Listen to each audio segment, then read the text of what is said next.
Hi and welcome to the My Future Business Show. I am sitting here today, well not literally, with Rocco Romanella.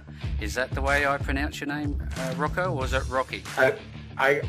You can call me Rocky. My official name is Rocco, but all my friends call me Rocky, and I got to tell you, it sounds great with your accent. Thank you very much. And I also know you by another name of JOE SCAFONE, but we'll get into that a little bit later on. I think people will be very excited to learn a little bit more about that. So how have you been? Are you busy right now? What's happening in your world?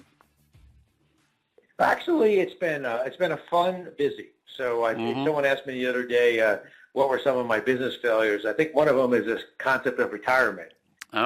I've struggled a little bit with the retirement, so I've been keeping myself very busy with speaking. I've been doing some keynote speaking. I just had a conference a few weeks ago that was excellent, and we do some leadership training, and I find that very interesting. I feel like you can leave a little bit of a legacy, right? You can impart some knowledge and help some people along the way with some of my years of experience. So that's been fun, and we have two current consulting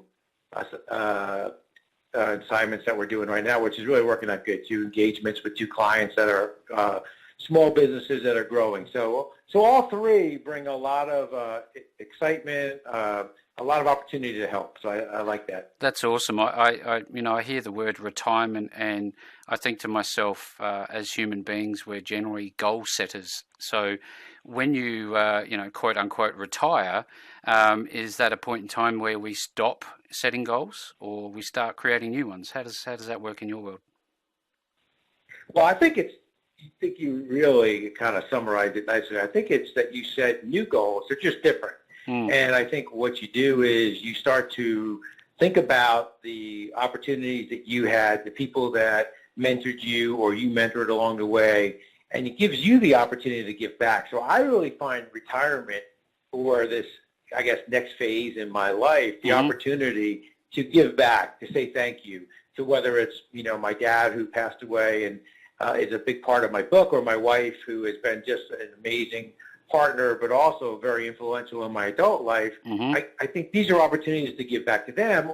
And then in the business side, you can give back with some of the lessons that you learned, some of the experiences that you had. And I think those are so important. So for me, the goal in retirement or setting that new goal has been, what are the things that I can do to help others as they have helped me throughout my career, my adult life?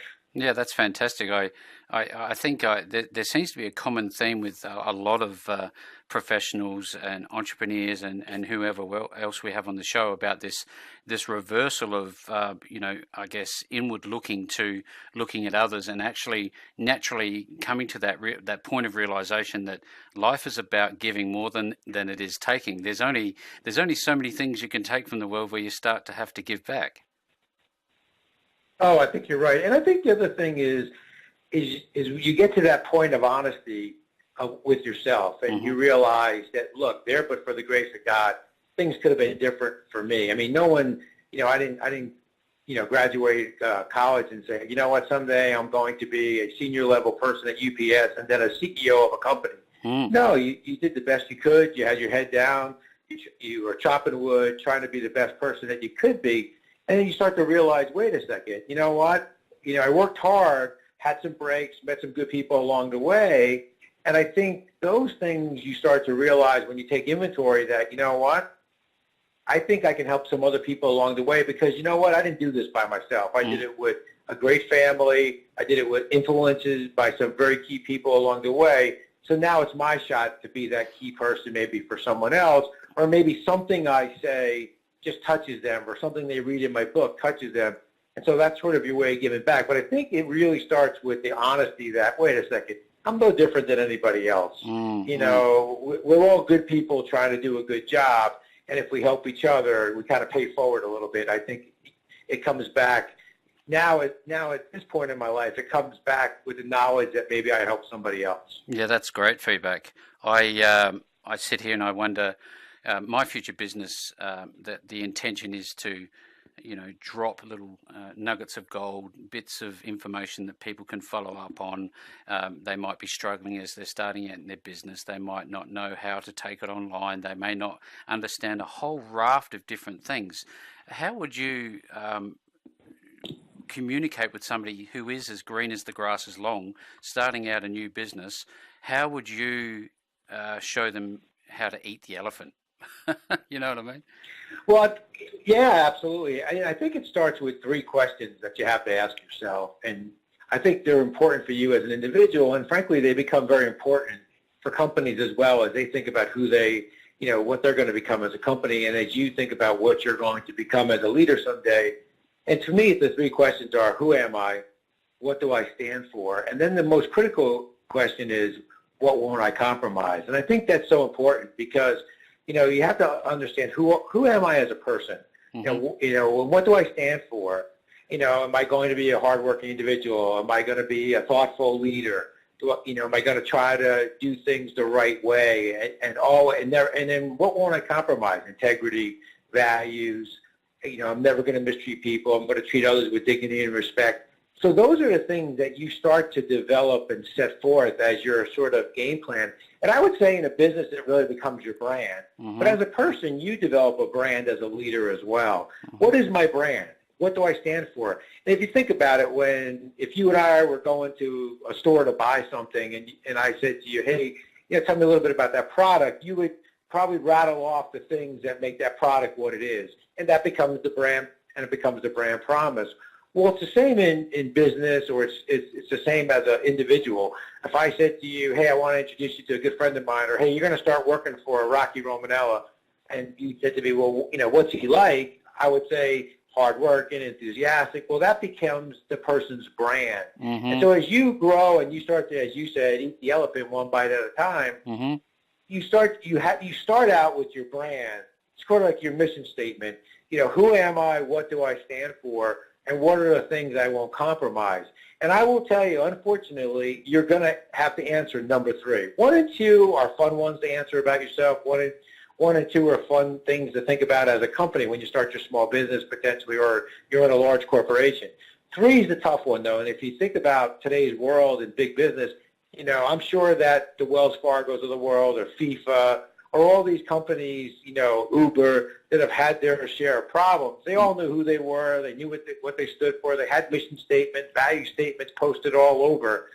But then the question was, what won't you compromise? And somewhere along the way, that compromise was made. So I think it's important for you as a person to understand those 3 things and then recognize what won't you compromise. What are the things that you'll never compromise that, when the tough question gets asked, it's like, no, I'm sorry. Mm-hmm. I don't compromise that. I think that's so important as you begin that journey. I listen intently. I hear, the references to hard work and enthusiasm. So that's something that's driven from within you. And as a quality manager in a career past, what I'm noticing in a lot of businesses, they're looking oftentimes for quick successes in neglect of process. What can you tell me about the importance of due process in a business, given your experience in UPS and all these other quite significant businesses? Well, I think the key is always the concept of that, consistency is the mark of a champion. Mm-hmm. There's a lot of sports teams that have won Super Bowl or won soccer championship, but the consistency is what makes a great team. Well, it's the same in business. It's consistency that makes your product world class. Mm-hmm. Every time I walk into your restaurant, I have that world class consistent service. Or when I engage in your business, it's consistent in the way way our people address our customers, the way they handle disagreements, or the way they handle service fairs. That's so important. Mm-hmm. And process is what ties that all together. Mm-hmm. Without good processes, you really can't have that consistency. And so I think that's why process is so important. It makes things consistent, right? And I guess in the old, in the early quality days, as the system will produce what the system will produce, right? Mm-hmm. And I think that's it's the key term we always grew up with in the quality days. The ISO 9000, and when everyone was going through, the different belts, of quality. At the end, it always came down to the system will produce what the system will produce, and if you have the right processes, your system will produce world-class results. Yep. That's fantastic feedback. Thank you so much for sharing your insights into that. I'm looking at the title of your book, and I really want to dig deep into that book and how that came about. But can you just tell the My Future Business audience, some of the things you've done in your career? I think they'd be very interested to hear. Well, thank you for asking. I started out as a part-time loader-unloader at UPS, working my way through college. My dad, rest his soul, said, one of my kids is going to college. You're the oldest, it's you, but we don't have any money. So UPS afforded me the opportunity to work my way through school, and which was great for me. And so I went to a commuter college, St. John's University, met my wonderful wife, Debbie, there. And it was just such a good opportunity for me to learn how to balance, right? I mean, I had a lot of friends that weren't working during college and had great grades. And, and maybe I didn't graduate with a 4.0. I graduated with, a 3.2 or whatever it was. But I used to always take a lot of pride in the fact that I did that while I was working, a job. And so for me, it began that concept of you have to juggle a lot of balls and you have to tighten lug nuts. If you have loose lug nuts, you have problems. Yeah. And so for me, early on, I started to realize, okay, you have to juggle a lot of balls. And, people don't really, while they appreciate the fact that you're working, you can't fail out of school, or, hey, I appreciate you going to college, but you still need to do a good job. So it taught me the value of being able to balance my time and understand how to multitask. And so when I graduated from St. John's University, got the opportunity to work at UPS full-time, and UPS had a promotion from within policy, which I took advantage of. And my dad told me when I first started working, he told me a couple of things that stayed with me throughout my adult life and career. In fact, I talk a lot about it in the book, and he said to me two things. He said, whatever they ask you to do, say yes and thank you, and then learn your job and learn some more. And so I said, okay. And so as I was growing through UPS, they would, offer me an opportunity, and I would think, wow, am I ready for this? Because you never, if you're really honest with yourself, that every promotion, you're always you're excited, you want it, but you're always a little bit nervous. Am I ready? Can I do a good job? I don't want to embarrass myself. And in these promotions, many of them were moves across the U.S. So I would, but all I could hear my dad say, whatever they ask you to do, say yes and thank you. So I'd say, okay. If you think I'm the right person, I'm ready to go. I'm ready to give it 150%. And so everything I did I did it with great energy and enthusiasm. And so UPS, gave me the opportunities to promotion from within, and I took advantage of them. I said, okay, if there's opportunities to grow and develop, I want to do that. The thing that's unique about my UPS career is, besides the traditional, small package, I also got the opportunity as we were growing at UPS and we were going through acquisitions. I was the integrator. So we bought companies, and then they came over to me as a business unit, and then I integrated them into UPS and had the P&L responsibility. So it gave me opportunity to run our supply chain logistics business, and then I also ran our mailbox, et cetera, and now the UPS store, which at that time we had over 3,000 independently owned small businesses or franchises. So I learned franchising. So that was a great opportunity for me. So I retired from UPS after 36 years. Yep. It was recruited to be the CEO of a telecom company. We built cell towers. We upgraded cell towers, installed cable and satellite. And then we had a private equity sale, and then retired from there. So that's when I was telling you about my retirement issue. So retired twice, and then started this company, 360 Management Services. And at 360, we have three legs of our stool. We have the keynote speaking, which I do. We have leadership training, and then we have the consulting piece. So that's a little bit of my background, but very, very, very, very exciting because there were different challenges. One other thing I think that all those moves taught me. So what I learned early on is in those early days when when the opportunities presented themselves, and I heard my dad saying, just say yes and thank you. I realized, though, it's important that UPS believed in Rocky Romanella before I was ready to believe in myself. And what that taught me is, as leaders, we have to believe in our people until they're ready to believe in themselves. And then once they're ready to believe in themselves, and once they get that confidence, then they take off from there. And then you're just a cheerleader from that point forward of, all right, keep up the good work. Hey, Rick, you're doing great. What help do you need? Keep going. But there's that early portion where you have to believe in your people until they're ready to believe in themselves. And to me, that was a very, very valuable lesson.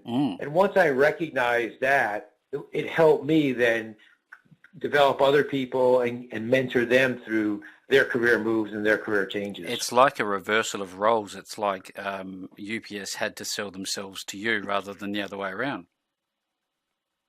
Yeah, I think you could say it that way. But they also had to carry me through from a confidence point of view. You're going to make mistakes. We're going to be there for you. Just keep working at it. And if don't ever feel like you can't come to us if you need help. And so I always felt that open door was there. And so I knew that, okay, as long as I give it, all my energy and effort and work as hard as I can at this, Yep. they're going to be there to help me through it. And then you start having some successes, and then you start feeling good about yourself. And then, then you're like, okay, then you start to carry yourself through it. Yep. And I think that's what's important. And that's what happens, when you sit down with someone and you're talking to them about a promotion or you want to move them to a new job, and you can just look in their face. They're like, they're excited about the new job. They want the promotion, obviously. But then you can see in their eyes that, wow, okay, it starts to click. Okay, I got a new job, I got a new responsibility. I've never done this before, right? And so that's when you kick in as the leader and say, look, we got this. We think you're the right person for it. You've had great success to this point. We're going to get through this. I'm there. I'll be your guardian angel. I'll be your mentor. And sometimes you don't even have to say it. That define. It's just the way you conduct yourself. It's the way you treat them. It's the way you talk to them about it.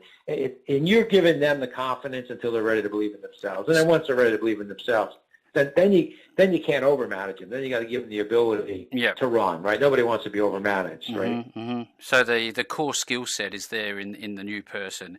But I think a lot of this, correct me if I'm wrong, is about helping them to recognize their inner strengths and build that self-confidence. Yes, and nothing gets success like wins, right? So I think that when you're working with that new individual, part of what you're always trying to do is find a win, right? Get them a success early. Even if you have to almost handicap the success so that they get the win, they feel good about themselves, and then winning begets winning. You feel good about you can see it in a sports team. If you get on a losing streak, it feels like nothing you do works, and then all of a sudden, when things are going well, it's like they can't get you out, right? You know what I mean? You're hitting the ball where everybody isn't, and when you're in a slump, you're hitting the ball where everybody is. Yeah. That's exactly right. That sounds like life in general, doesn't it? In many respects. Yeah, well, you're going to be up and down. You're going to have your ups. Well, that's why I always tell people, don't let your highs get too high, and your lows get too lows, because you're good.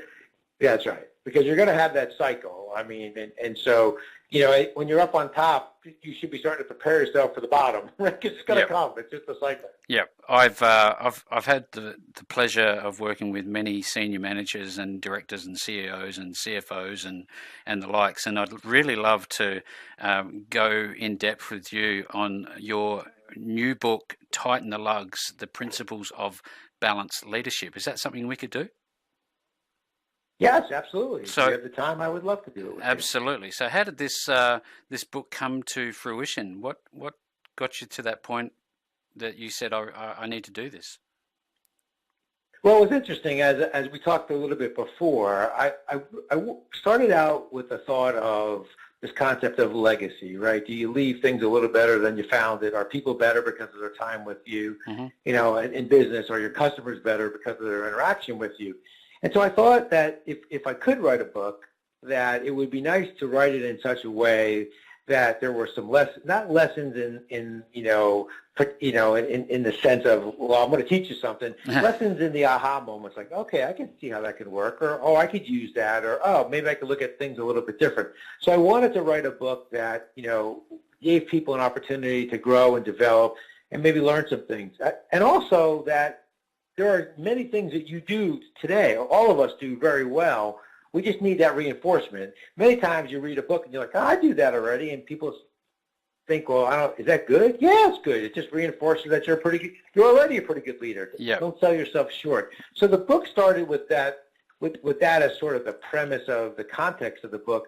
But I also wanted to write a book that gave me the opportunity, as I said before, to recognize my dad for the things that he did for me and the lessons he taught me and the development I had as a person, as a youngster. And then, of course, my wife, who's just been just a tremendous partner, mentor, friend through my adult life. Yep. I mean, there's many things. Yeah, strength. There's many things. Like, I'll give you a quick story that's in the book, but we were out to dinner one night, met this couple at church, and, we got to know them. And so we went to dinner, and we have four beautiful children. And so the woman says to Debbie, hey, which one of your four kids is your favorite? And Debbie looked at him and said, no, I don't have any favorites.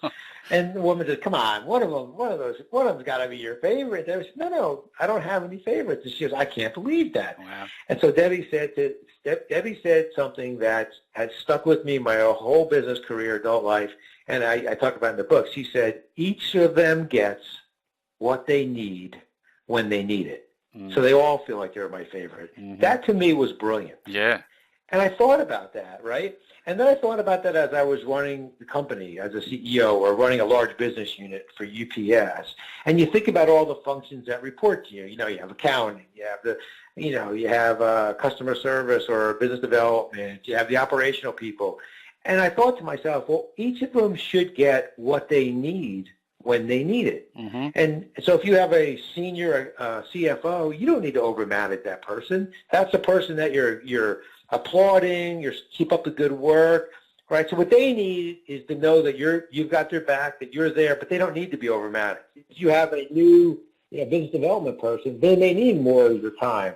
So each of them gets what they need when they need it. And I thought to myself, yeah, how brilliant is that? How thoughtful is that?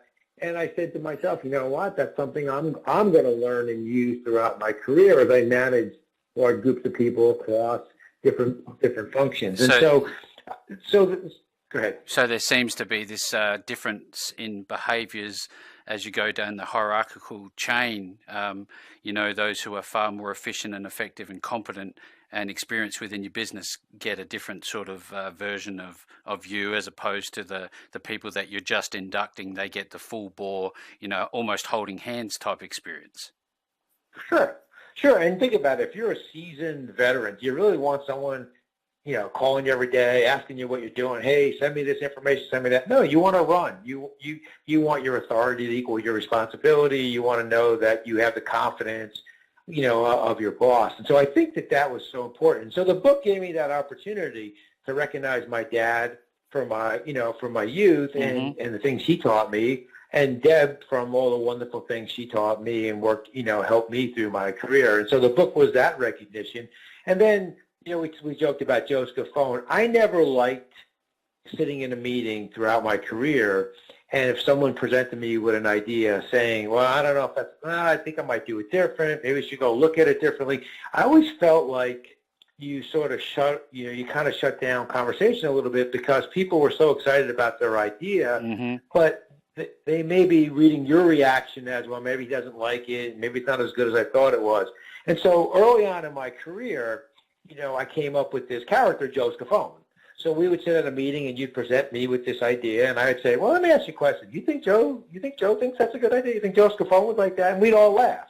And, and that became sort of my stick, that people would, if someone asked you, hey, you work for Rocky. You work for Rocky. You better meet his friend JOE SCAFONE. So people would start to come to meetings. People would start to come to meetings and say to me, I already covered this with Joe. And I said, okay, well, that's good that Joe liked it. Let me, So it gave me an opportunity to challenge people in a positive way. Because I think one of the mistakes that leaders make is they stop at the first right answer. And maybe that first right answer, which is obvious, it's a right answer, but how do you challenge someone to maybe look behind that first right answer? And maybe there's a better answer behind it. And maybe you just validate that was the right answer. So if you can challenge them in a positive way to be the best person that they can be, to achieve, the best answer they can. So for me, JOE SCAFONE allowed me to challenge it. I don't know if Joe would think that's a good idea. No, I think it's a good idea. I tell you, I covered it with him. Okay. That's brilliant. So we have a little bit of fun with it. Yeah. So that's how Joe became. And so when I wrote the book, I said, look, I'm not going to write a book that says I would have done it this way or I think you should look at it this way. I'm going to write it from Joe Scafone because it makes it easier and it feels so much better. The third party perspective, isn't it? Presenting these, yeah. Yes, that's all. I just didn't want to come off preachy or come off like, I think you should go think about it this way. I think it's a brilliant idea. Your idea is good, but I think Joe Scafone would think differently. Yeah, you got to listen to Joe. He's been in this game a long time. You know, you might want to run it past him. Oh, yeah. That's cool. Well, and I don't know if we have the time, but there's also a Joe Scafone. Then I would always tell him the Joe Scafone joke, which then gets him laughing, but I don't know if we have enough time for the Joe Scafone joke. Absolutely. Come on through. Yeah, absolutely. That's what we're here for. So Joe Scafone's this guy who said he knows everybody. So a friend of mine says, hey, Joe, you say you know everybody, but do you know Derek Jeter, the baseball player on the Yankees? And Joe said, of course I know Derek Jeter. Come on. So they go to Yankee Stadium, and they're in the stands, and Derek Jeter looks up and says, hey, stop everything. Joe Scafone's here. He walks over, and he shakes his hand, and my friend says, that's pretty impressive. Joe knows Derek Jeter, a famous baseball player. Hey, I wonder if he knows the President of the United States. He says, hey, Joe, it was pretty good about Derek Jeter, but you know the President? Because the President, Donald Trump and I are very good friends. Come on. So they get in an airplane. They fly to Washington, D.C. Trump's having a press conference, and he looks up and says, hey, stop everything. Joe Scafone's here. So now my friend's impressed. He goes, hey, he knows the famous baseball player, he knows the President. Hey, Joe, do you know Pope Francis? He goes, hey, the Pope and I are very, very close.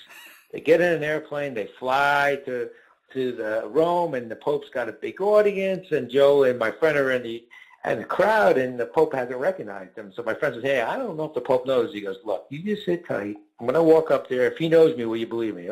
My friend said, of course. So he walks up, and the Pope's addressing the audience, and he turns around and goes, oh, on to me. Stop everything. Joe Scafone's here. So with that, there's a big commotion in the crowd. So my friend had fainted. So they run over to him. They said to him, hey, are you okay? He goes, hey, look, I was impressed when the Pope knew you. But when the guy next to me said, who's that next to Joe Scafone? I couldn't believe it. So that's the Joe Scafone story. Oh, a round of applause for that. And I'll tell you, that's so well delivered. I was like, where's this going to go? Where's this going to go? This is gold. So that's my friend Joe Scafone. No. So Scafone has been with Rocky Romanella for a long time. So I think he narrates the book, and he takes you through some very good. And the book is full of stories. It should bring smiles to your face. It's not preachy. So I have to tell you, I enjoyed writing it. It was a lot of fun. But did it take you some time to put together? What was the process you went through there?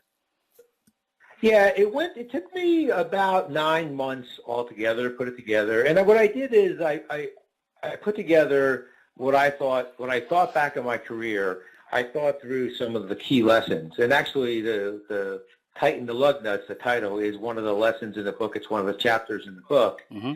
And so that's a great lesson in the book. And so what I did is I didn't lay out chapters in terms of a story. I laid out what I thought were key messages. Like the book opens with the first chapter, and the first chapter is about simple acts of kindness. Mm-hmm. And for me, it always starts with being a good person. Mm. If you want to be recognized as a good leader, and you want people to follow you willingly because they want to follow you, not because they have to follow you, it starts with you being a good person, treating people with dignity and respect. It's the please and thank yous. It's just being a good person. It's simple acts of kindness that really sets your leadership tone. And so I started to lay out what I thought those key things were. And it talks about my concept of balanced leadership, where when you're making business decisions, you think like a customer, you feel like a valued individual, but you act like an owner in all your decisions. And that's sort of the balance concept of, I want to make sure all three constituents. So I laid those chapters out, and then started to fill them in with the lessons and thoughts and experiences that I had along the way, and then tied it together. Once I had all my lessons and what I thought were, key points and key things for people to think about and potentially could help them in their daily life and in business, then I said, okay, now how does Joe Scafone tell the story? And it's all told through the eyes and thoughts of Joe Scafone. Wow. That's an incredible backstory here, and just the use of the third person. It's a pretty impressive way to do it. I just wonder, where can people find your book? So my book is on Amazon.com, and it's also on BarnesandNoble.com, and I do a great job with it. And I've actually had, interestingly enough, a few Australian sales. Very so that good. has been pretty cool so far. That'd be Yes, nice. yes. Well, look. Yeah, and we're going to put a post up with all the links to your website. Is that 360managementservices.com?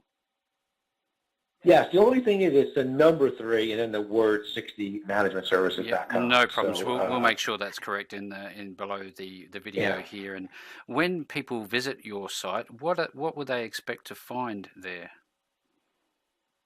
So the site is laid out we were really conscious to make sure that we had a good flow, and B, that you could recognize the 3 legs of the stool. So if you engage with us from a leadership perspective and a leadership training perspective, then we take you through our different classes and courses that we do. Of course, there's the keynote speaking, and there's some podcasts in there that I've done. There's some reels of some of my speaking engagements. So we tried to make it as interactive as we could, so that it's more than just reading. That you could listen to some podcasts, you could see some video, and you could learn about some of the topics that I do during the keynote speaking, and then some of the topics that we do during some of our leadership training. And then on the consulting side, it's really for us it's process management. Mm-hmm. We really look at, even on some of the sales consulting that we've done in sales training, everybody talks about, well, I'm behind in sales and I need some sales training. Well, the first thing you really need to understand is your sales process. Do you really manage the funnel properly? Do people really understand where you're what's in the funnel, and is it positioned? When will it be pulled through? When's it going to be promised? All the mechanics and the process of sales management is so important. I think people always talk about, well, I need new account executives because they're not hitting their targets. Well, you hired them. Generally, I always say, look, you hired that person because you saw something in them. Before you immediately say, well, they're not doing a good job, we've got to change out this person or that person, go back to why you originally hired them. You saw something or felt something in them. Now, look, not everybody you hire is going to make it. So I'm not trying to be naive or too pie in the sky. Mm-hmm. But the reality is on that interview, you thought there was something there that could impact in a positive way your business. Mm-hmm. That person's struggling. Before you say, oh, let me go bring in another person or let me go get another person, you have to explore, what is the training that they may need. It could be a confidence thing like we talked before. It could be a knowledge thing. They could be a positive person and have good sales skills, but they don't have product skills. Yep. All right, so they may not be comfortable in front of that customer. Or it could be, that it's their process. They've talked to a lot of customers. They've got a lot of promises, but they don't know how to close the deal. I find when it comes to sales, and I go, whenever I do sales training, before I start, I always say, well, look, I want to go spend the day with your account executives and spend the day with them. Well, what you come to find out is most account executives, if they fall short of their sales target, never ask for the business. Oh. They have a great meeting. They have good relationships, but nobody, before we leave, I always say, hey, the 2 questions I always ask, what keeps you up awake at night to the customer? Mm-hmm. Because if you find out what keeps them up awake at night and solve for that, you're going to win some business. And secondly, you got to ask for some business. Hey, what's it going to take for us to do more with you? How can we partner with you?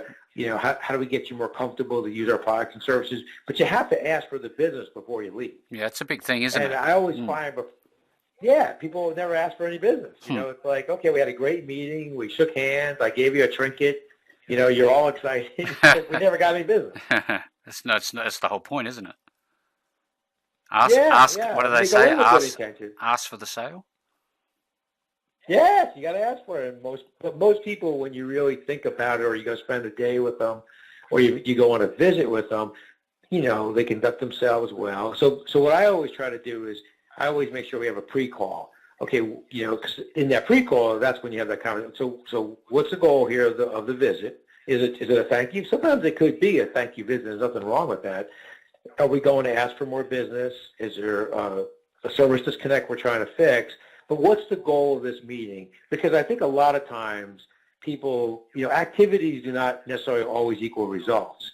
It's like, so what's this activity going to equal? I mean, what's the if then go to? If I do these things, what should I, what's the expectation of what's going to happen after this visit? So I think that the pre-qual sets that all up. So, but that's it. Like, I think the point you made before is so right on, is that, it's the process. What's your sales process? Mm-hmm.